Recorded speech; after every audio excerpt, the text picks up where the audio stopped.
We're going to make easy chicken pot pie. The ingredients you will need is oil. Olive oil is usually the healthiest. Crescent rolls.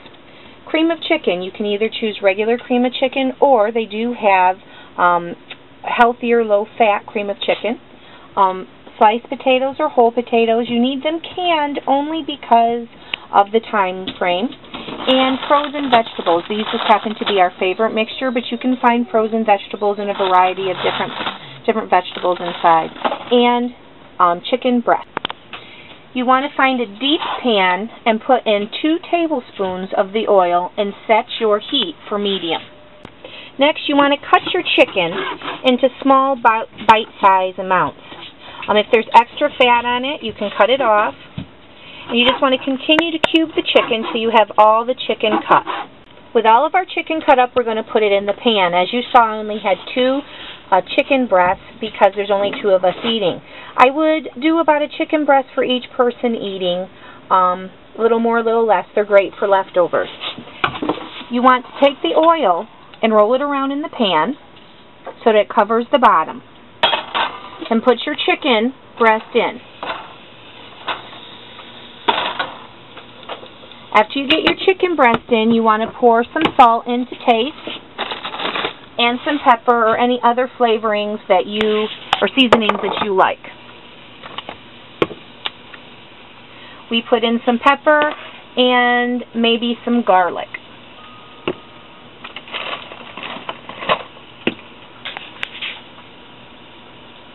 You're going to watch the chicken and just let it cook a little bit and move it around because you want to get it to look white. As you can see, there's a little white on there. You want the whole entire pieces of chicken to look white. After a few minutes and you see some of the pieces starting to turn white, you need to put in the frozen vegetables. You need to put them in soon, as you're going to cover this so that the frozen vegetables can start to unthaw. Your frozen vegetables are going to take about the longest, and you're going to need the juices from the chicken and the steam from the pan being covered to help cook them. You can salt and pepper them now, or you can wait till they get a little bit more thawed. You want to keep checking your chicken and vegetables approximately every 3 minutes. Make sure you're stirring it around. This would be a great time to start putting any of the spices in that you want. And you'll start to notice that the peas and carrots, whatever vegetables that you are using, should start to unthaw. You'll know when to put the cream of chicken soup in once that you get all of your chicken pieces completely turned white. Recover and check again in a few minutes. Okay, if we look, our chicken is all white, and our vegetables are thawing out nicely. They still have a little bit to go. So now is a great time to add in your cream of chicken soup. I'm going to go partially healthy today, and I'm going to put in 1 of the low-fat cream of chicken. And one of the things I forgot to add or take a picture of or show you earlier on is that you will need some milk. I use 2% milk, and it works really well. After you put the chicken in, you're going to want to take your milk, and at first just go ahead and fill your can halfway up and stir that in. Now the key to the soup is however thick you want it. Now as you see, I put in a whole can of soup, and just half of the can of milk has made it very watery. So if you want a thicker soup, or thicker chicken pot pie, you're going to need to add in extra cream of chicken soup. Now this time I'm not going to add milk in, and I'm going to see how it looks.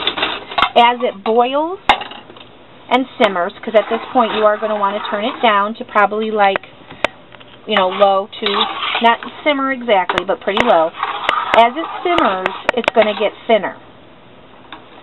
And you can always add in a couple more cans of the soup to thicken it up. Right now, I'm pretty happy with the consistency. And so I'm going to keep stirring it a little bit more. And I'm going to leave it uncovered so that I can continue to watch it. If you cover it, it's going to come to a boil much quicker and completely thin down your liquid. As you can see, it's starting to bubble up a little bit. So again, you want to stir it. You want to check the consistency. If it's good enough and it's thick enough for you, just keep the temperature at this level. What you're looking to do is get these peas and carrots cooked. The potatoes that you're going to put in are already cooked, so you're just going to want to warm them. At this point, you know the chicken is. So what you're going to do is wait for these to be cooked. So what I would do is take a spoon and just set it aside for a few minutes for it to cool, and then you can go ahead and taste them.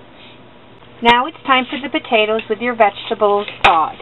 You're going to take your potatoes, and again, you're just going to cut them up into bite-sized pieces. Once all your potatoes are in, you're going to stir it and cook it for about 10 more minutes and make sure that everything's good and warm. Now with your mixture done, the chicken pot pie inside, you're going to put some of this into a baking dish. You're going to make sure you want to absolutely put it on a cookie sheet in case any boils. Fill it up as full as you'd like it. If you're having somebody who, eats a little less, you can make it a little bit, or not as full, I should say. Take the crescents, and you're going to want to put a crescent roll on the top. Move it around so that it would cover the entire thing, or you might want to rip it in half, depending on, the shape of your crescents. After you get the top of your chicken pot pie totally covered, you're going to put it in the oven for about, I would say 5 minutes. Check it, 5 minutes more. And when you see that it's golden brown on the top and bubbling, then you know that you're done. Now they are complete. They're nice and brown and toasty on the top. I would advise, though, that you wait a few minutes or so before you eat them, because inside is very hot and you're going to end up burning your mouth. Enjoy.